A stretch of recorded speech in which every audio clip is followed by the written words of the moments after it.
The World Health Organization declares gaming a mental disorder, so let's break that story down.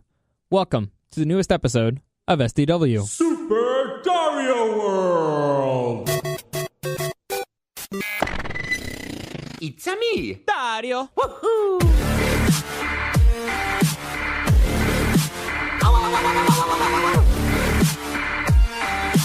Let's go! I saw a pretty kick-ass movie yesterday. It was recommended because of one of the lists that I did early on in the show. I can't tell you exactly which one it is because it might kind of ruin stuff for you.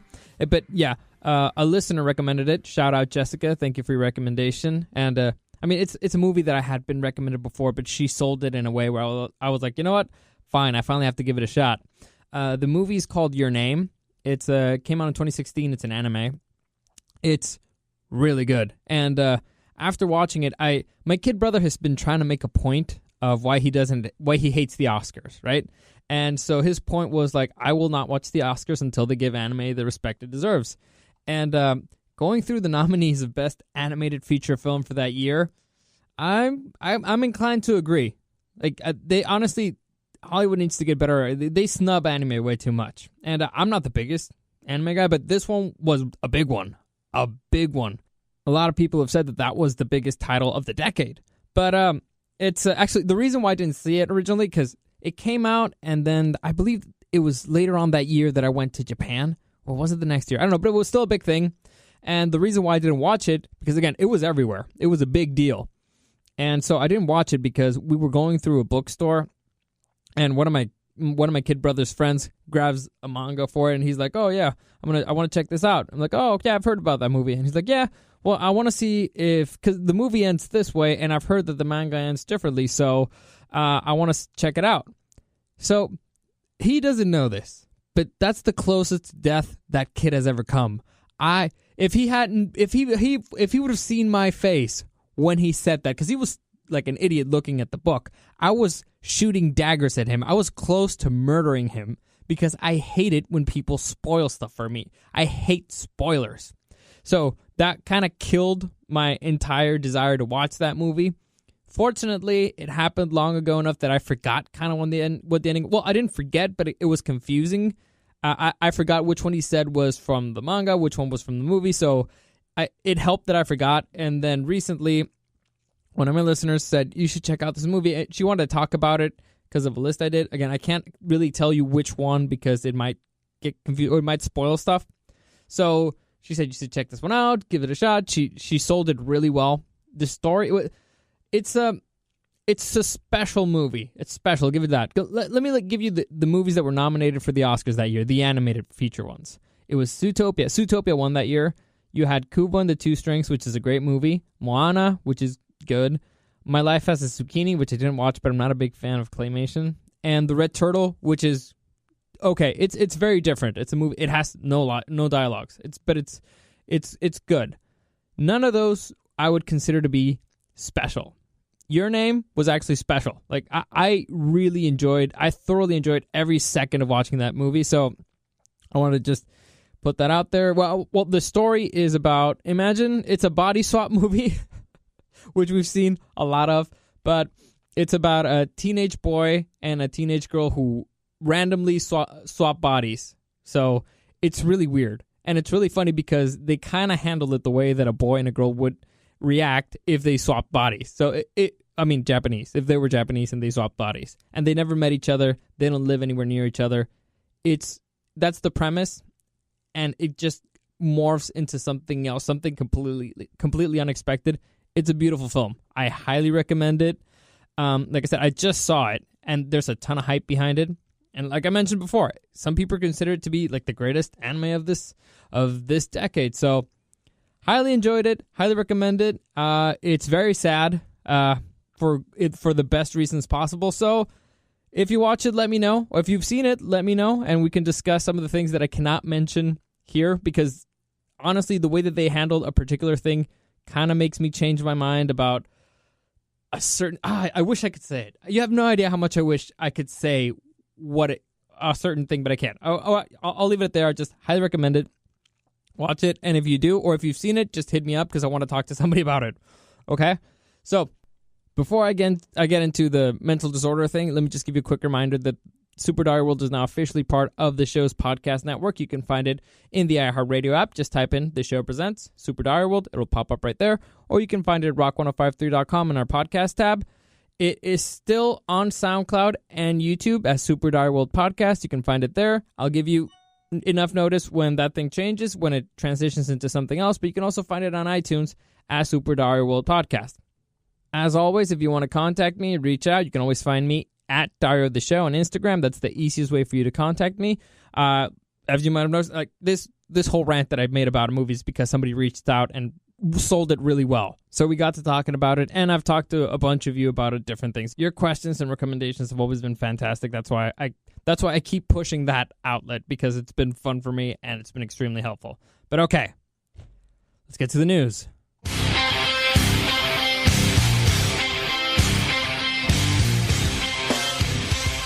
Okay, so this one is a bit messy, and it's about a topic that I'm really interested about. So I'll try to make it as clear as possible, and I won't try to go too crazy on it, but I will break everything down as best as I can. But okay, let's start with the definition and the headline, which is that gaming disorder is a disease according to the World Health Organization. Now, the World Health Organization, which from now I'm going to mention is WHO, which I know is weird, and it's going to sound like I'm just reading a Dr. Seuss story, but WHO. So WHO, this is going to be messy, I'm sorry, but okay.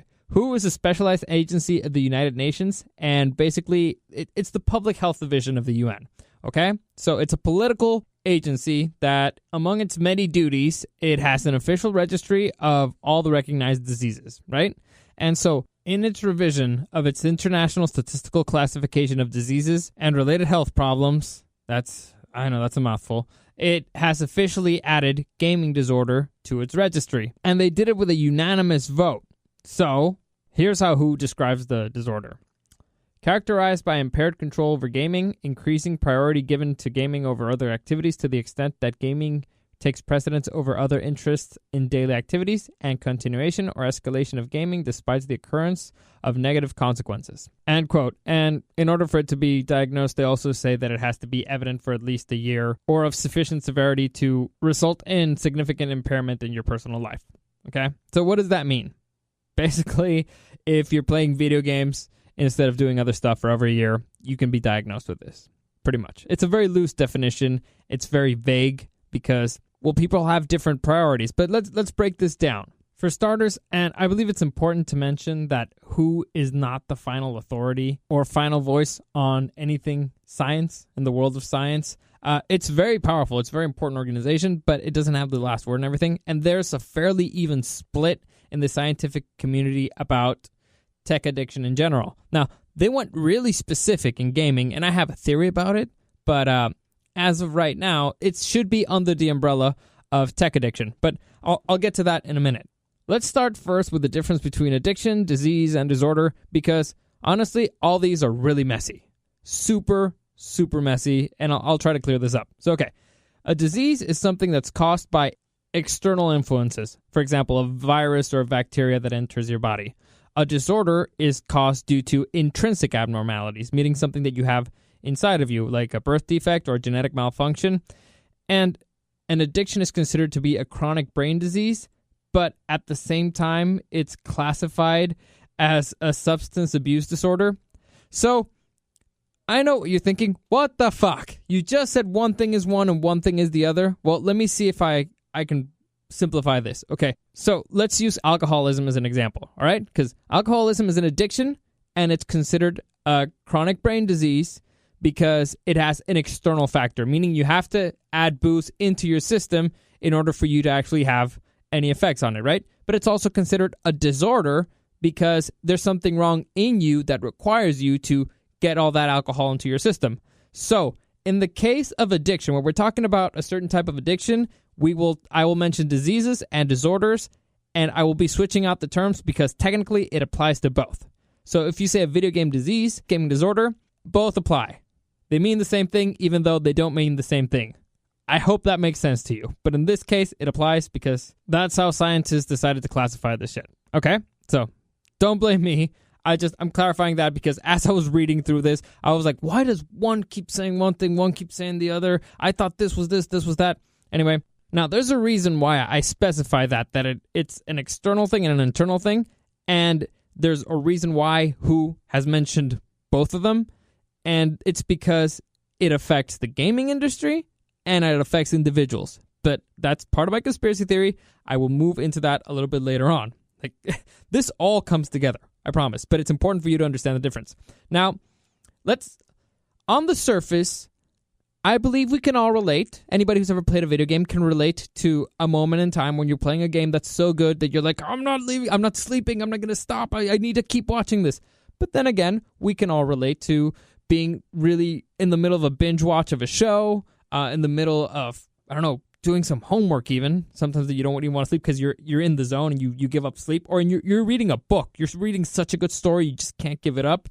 And so we've all experienced times in our lives when you're like, I just can't let this go. Because we all have a little bit of obsessiveness in us. We all have a little bit of addictive tendencies, some more than others. We also have different levels of discipline. Now, speaking only for myself, I know that I can be very obsessive when it comes to video games, and that's why I try to pace myself. I know that if I get into a certain type of game, I will not stop until I finish it. And also, I'm a completionist, so I'm going to finish all of it.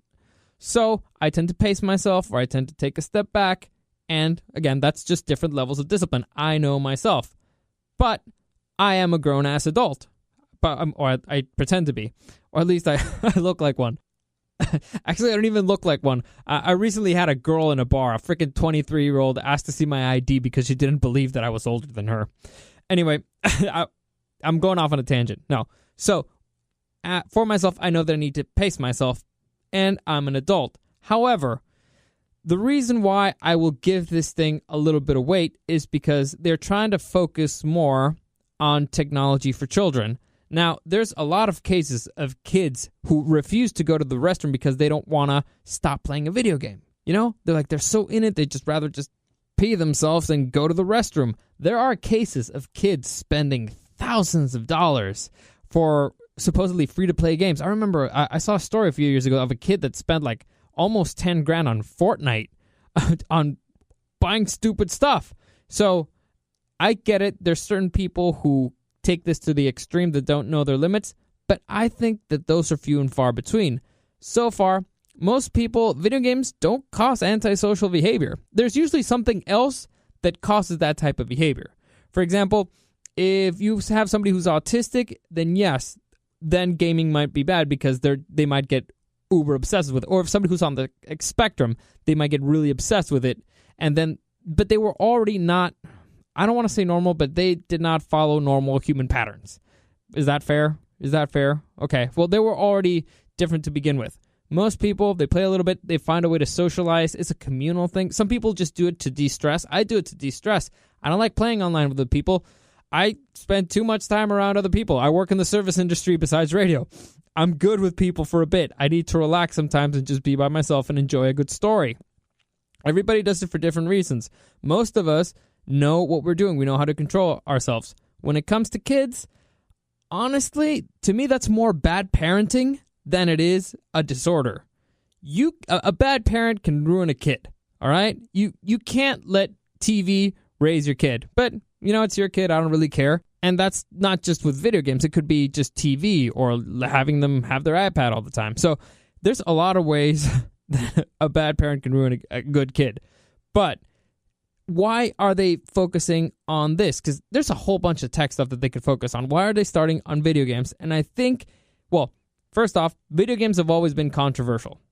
Always have been controversial, and they've always tried to crack down on a lot of stuff in it. In the violence of video games, they try to blame them.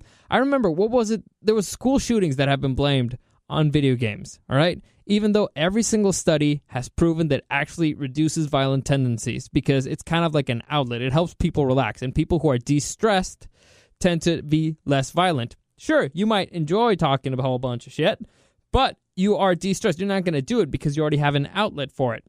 Now, I remember once watching a discussion. It was a political discussion about how certain kids should not be allowed to play certain video games because, let's say, kids with autism, a kid who is autistic sees people just getting shot in video games all the time, so they might think that it's okay because their brains are damaged.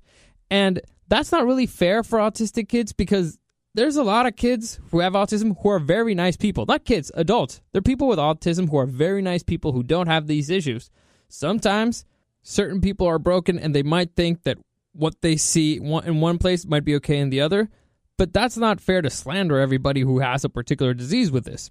Now, I understand the need to classify an obsession with video games, but I believe that it's something else that's underlying. For example, video game addiction is a response to something else. So they already have to have something that makes them obsessive with this. For example, if you want to call it ADHD, if you want to call it autism, if you want to call it anxiety. So usually it means that they already have something else, and gaming addiction is a manifestation of this. So that's the side of the scientific community that I'm on. Because, for example, alcoholism, right?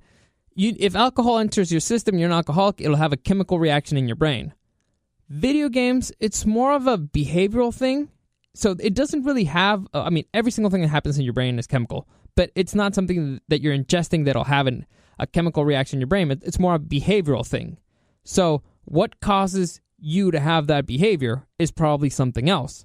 So you could have been obsessed with anything else, but you chose that one in particular because you find it fun. Honestly, video games are a lot of fun. So I'm against every single thing that WHO says here. I understand why they try to classify it. And I don't like the reasons why they're doing this. And this is where the conspiracy theory comes. So like I said, I understand the need to want to classify this, but if you want to go to tech addiction, fine. That's a little bit better. And honestly, with younger generations, because I did a lot of research on this, it's growing rapidly, but it's mostly, again, to me, it's bad parenting. But okay, so let's go with the conspiracy theory here. Now, the gaming industry has grown exponentially over the last years.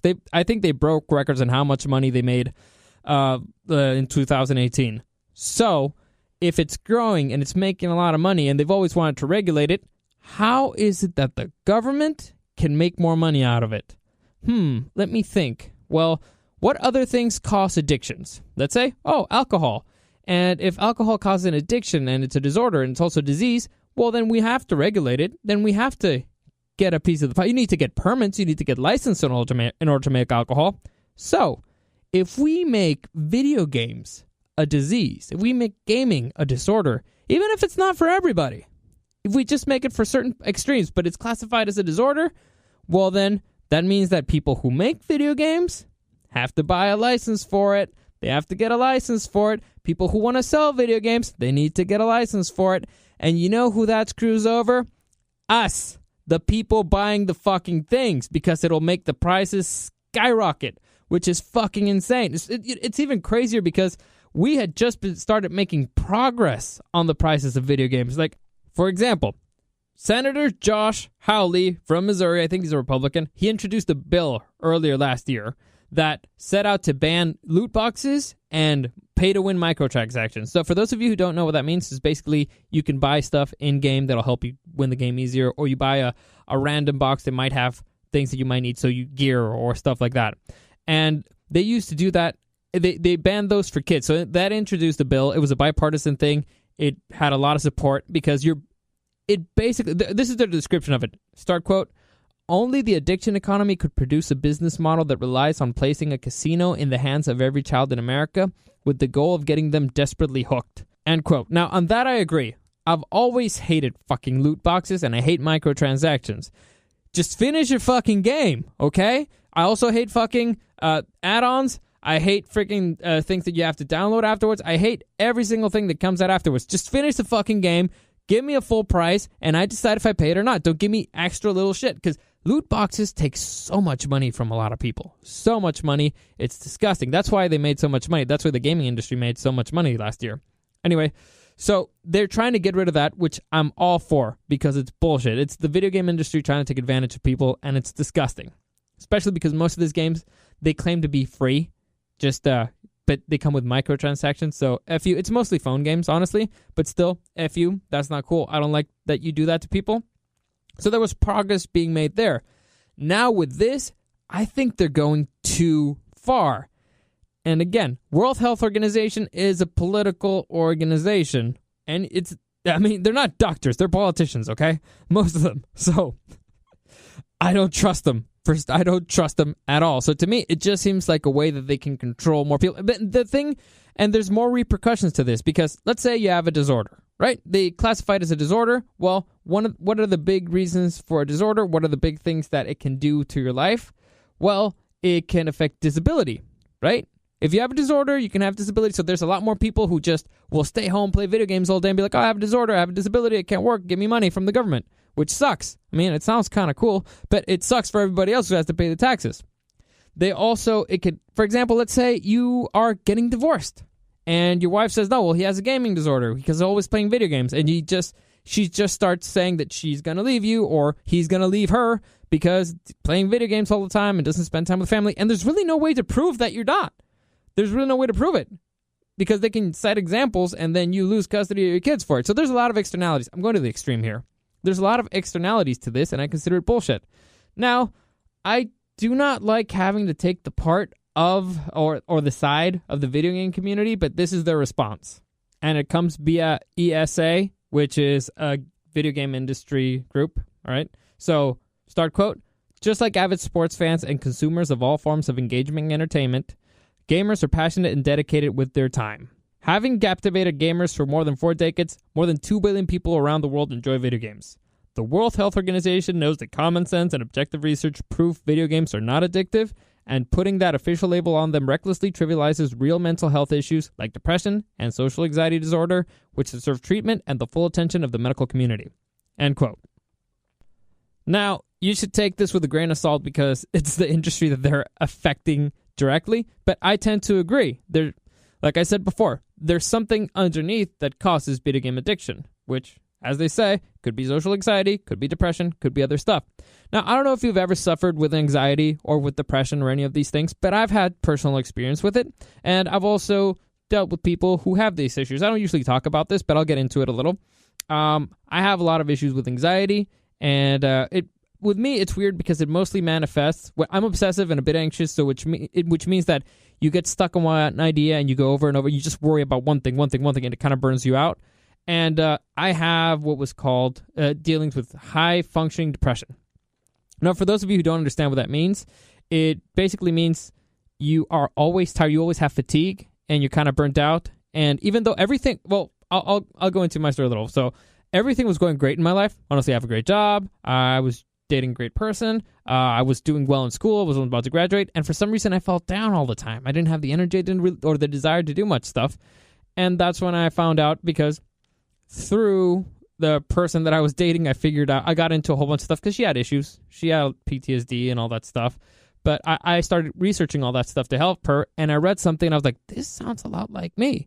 And it turns out that's how I discovered high-functioning depression, which basically what it means is that even though everything is good and you have no reason to complain, you get your shit done, but you're not completely satisfied. So you're not as happy as you could be. Imagine like you're walking around life carrying a bag of bricks. So you're still doing everything you need to do, but you're not enjoying it as much as you can. You're always tired. Your brain's kind of burnt out on stuff. So, and by the way, they want to make burnout another disease, but I'm avoiding that one right now. It's a completely different topic. So once I started researching that, I was like, holy shit, that sounds a lot like me. And I don't know if it is for you, but for me, or I think it is for most guys, asking for help sucks. You don't want to do it. You hate it. It made me feel weak. It's like, no, I'm fine. It's in my brain. I can control myself. And sometimes just doing research and learning about these stuff or talking with somebody, it helps. Like, I'm sure that some of the people hearing this are like, you know what? That sounds kind of similar. Because I don't think I'm depressed. But if I add things up, I don't think I'm as happy as I could be. And that's fine. We all go through that in different degrees. The problem is when it becomes kind of like a chronic thing. And with me, that was the issue. And so I started researching that. I have a little bit of experience with addiction because I dated somebody who had issues with addiction. And I know that sounds like, Dario, you know how to pick them, right? But She used to be addicted to heroin. And I know what you're thinking again. Dario, you know how to pick them, right? No, but that was years back, and she kind of tried it. Because before, my idea of addiction came from South Park. And if you guys remember, there's an episode from South Park that for some reason there's a statue of the Virgin Mary that starts bleeding from her butthole. And this becomes like an episode about addiction because the blood cures people miraculously, right? So Randy, the dad, claims that he has, well, they tell him that that he's an alcoholic, and so he thinks he has, like, he starts behaving like he has cancer, like, Stan, I have a disease. Anyway, the moral of that it's ridiculous, but the moral of that episode is basically, well, you need discipline, right? Discipline. So for the longest time, I thought that was just a weakness. But for those of you who listen to the morning show, Thor, one of the hosts of the show, he has addiction issues. So I've listened to his story, and I listened to the story of the girl that I dated, and I started understanding that, no, that's not what it is. It's not just a character flaw. It's an actual flaw in your brain. There's something in your brain that's wrong. Now, it could be caused by yourself, or it could be genetic. For example, in the case of, for example, heroin, it's caused because heroin is extremely addictive. Your body, if you have it once, your body's going to crave it forever. And the way she explained it is, I love my family. I could, if I had kids, I love them. With you, I'd love you, but I love heroin more. So if I have the option between heroin and you, I'd probably go with heroin. My body wants it. I want it more. It's something that I think about all the time. It's something that my body craves all the time. And to me, that was shocking. It's something that I could not really process because, by the way, I stopped dating her because once you hear from somebody that they will never love you as much as they love heroin, you're kind of like, yeah, well, this is not going to go anywhere. But also for other reasons. It was one of the reasons, but not that was one of the reasons why I could not really ever feel relaxed around her. But that doesn't matter right now. Once you hear that, you're like, wow, that's so different than the way my brain works. Because to me, it's just like, stop being an idiot. Just discipline, control yourself. You can do this. And for most of us, I feel like that's it. We just lack a little bit of discipline. Now, I dated somebody who had PTSD.